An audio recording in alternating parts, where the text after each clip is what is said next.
Bonjour Julia. Merci d'être avec nous pour ce nouveau numéro d'Inexpress. Bonjour Paul. Bonjour à tous. Ravi d'être avec vous pour ce nouveau numéro. Ce nouveau numéro est consacré aux conséquences de l'apport en société d'un bien dont la valeur est supérieure à celle des titres reçus. Pour présenter avec moi ce sujet, j'ai avec moi deux experts. Alicia et Marc. Alicia nous apportera son expertise concernant l'administration fiscale, alors que Marc nous apportera son expertise concernant le Conseil d'État. Prenons un cas concret pour mieux comprendre. Considérons une personne physique A, associée d'une société X passible de l'impôt sur les sociétés. A apporte à une holding H, des titres de la société X pour une valeur minorée. A détient des titres de la holding H. Deux questions se posent. Première question, cette opération doit-elle s'analyser comme une libéralité? Si la réponse est oui, se pose alors une deuxième question, quelles sont les conséquences fiscales pour la holding? Regardons la réponse à ces deux questions selon le point de vue de l'administration fiscale et selon celui du Conseil d'État. Commençons par l'analyse de l'administration fiscale avec Alicia. Première question, cette opération doit-elle s'analyser comme une libéralité? L'administration fiscale voit dans cet apport pour une valeur minorée une libéralité. Pour l'administration fiscale, l'existence d'une minoration caractérise la libéralité. Si la réponse est oui, se pose alors une deuxième question, quelles sont les conséquences fiscales pour la holding? L'administration fiscale notifie à la société, sur le fondement du 2 de l'article 38 du Code général des impôts, un rehaussement de son bénéfice imposable à l'IS. Ce rehaussement correspond à la différence entre cette valeur comptable et la valeur réelle des titres. Passons maintenant à l'analyse du Conseil d'État avec Marc. Première question, cette opération doit-elle s'analyser comme une libéralité? Le Conseil d'État estime que pour qu'il y ait une libéralité, il faut la réunion de deux éléments. Une minoration de valeur lors de l'apport. Une intention libérale. Si la réponse est oui, se pose alors une deuxième question, quelles sont les conséquences fiscales pour la holding? Les conséquences sont les mêmes que celles vues précédemment. À savoir, une notification à la société d'un rehaussement de son bénéfice imposable à l'IS correspondant à la différence entre cette valeur comptable et la valeur réelle des titres. Nous allons illustrer l'analyse du Conseil d'État en regardant deux cas concrets, qui aboutissent sur deux conclusions différentes concernant la libéralité. Commençons par le premier cas. Les faits concernent un apport de titres pour une valeur de 687 €.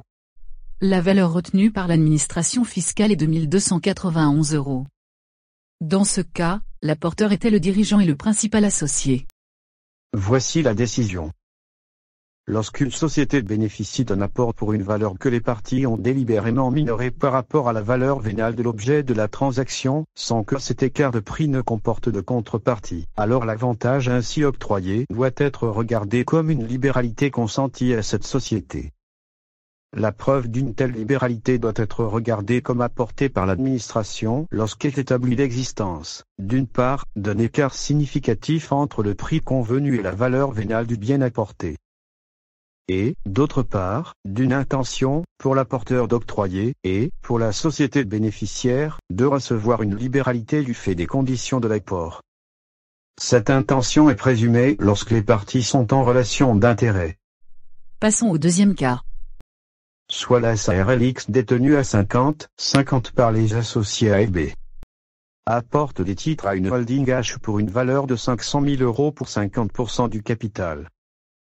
Le même jour, la holding rachète les autres 50% à l'associé B souhaitant sortir pour 1 927 000 €. Il y a un contexte de mésentente entre A et B. Afin de poursuivre l'activité, A crée la holding H avec C et D, qui ont apporté chacun 500 000 € au capital de H. Ces derniers ont exigé de disposer d'un tiers du capital. Libéralité consentie par A à la holding? Voici la décision. Le Conseil d'État écarte ici l'intention libérale. Contrairement à ce que soutenait l'administration, il existait une contrepartie pouvant justifier l'écart significatif entre la valeur des titres et leur valeur vénale. Et par conséquent, justifier l'intérêt de consentir un apport pour une valeur minorée. L'existence de cette contrepartie se justifiait dès lors qu'une telle valorisation permettait à la société de stabiliser son actionnariat et sa gouvernance. Elle permet aussi à la société de reprendre son développement entravé par le conflit entre les associés.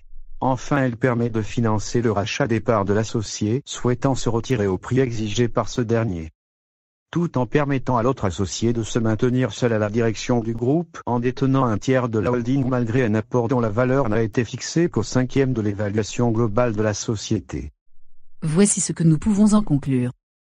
Selon le Conseil d'État, un apport pour une valeur minorée ne matérialise pas automatiquement une libéralité.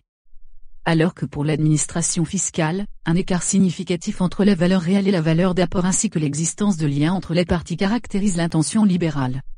Et voilà, ce Flash Info est fini. Rendez-vous le mois prochain pour un nouveau InExpress.